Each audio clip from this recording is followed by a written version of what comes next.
Hey y'all, let's play a game of charades. What is this?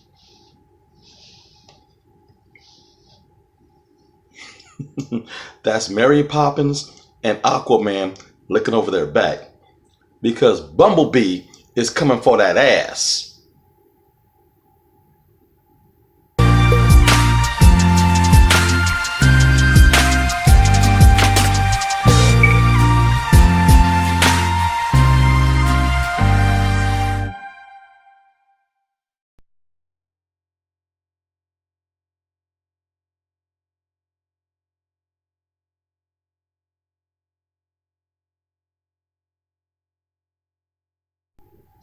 Hello, and welcome to My Point of View Movie Reviews.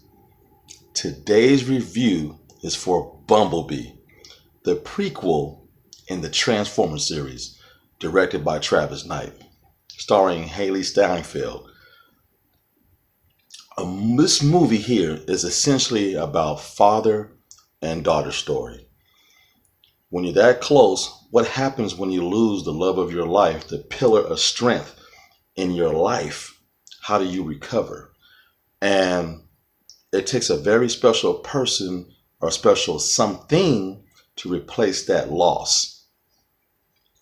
This movie takes place in the 1980s. So the dialogue is very kind of cheesy-ish when it comes to the villains in this movie, but that's how the 80s were. That's how the 80s people talked. The protagonist, she did the damn thing. She evoked emotion through her deliverance and her acting ability in this movie.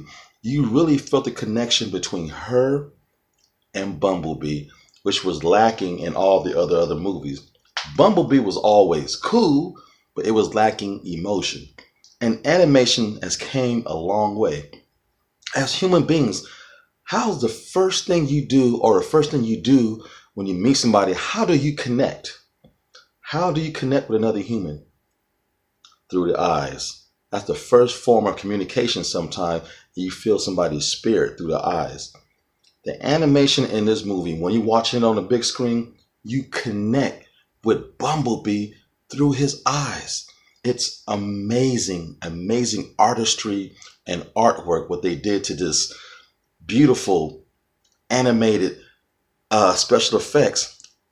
That is Bumblebee. The eyes evoke so much emotion. You feel his pain, sorrow, suffering, and joy and laughter. This movie is a 10 out of 10 if you want to score it that way. If you're a fan of the Michael Bay series, great. If you're not, great. This is just a good movie that tells a great simplistic story that happens to be a Transformers movie. And that's the most important element. Storytelling. Now, Travis Knight, dude was born into money. Daddy owns Nike. And, I admire him because he didn't have to do shit for the rest of his life coming out of that womb. But he made a name for himself. He didn't rely on his daddy's money for everything. But he tried rapping.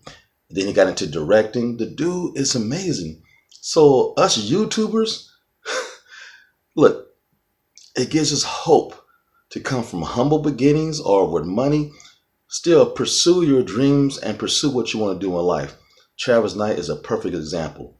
Now, this movie, basically the story plot is Optimus Prime sends Bumblebee down to Earth to get ready for the big battle, because out there in Cybertron, Autobots are getting their asses whooped by the Decepticons. That's what it's all about.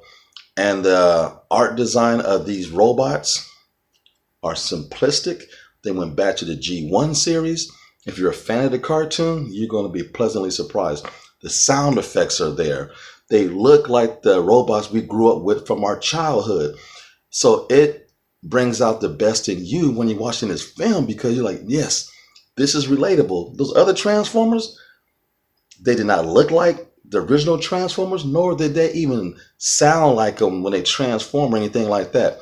The true hardcore elements of Transformers is back in a big way. Travis Knight, you did the damn thing.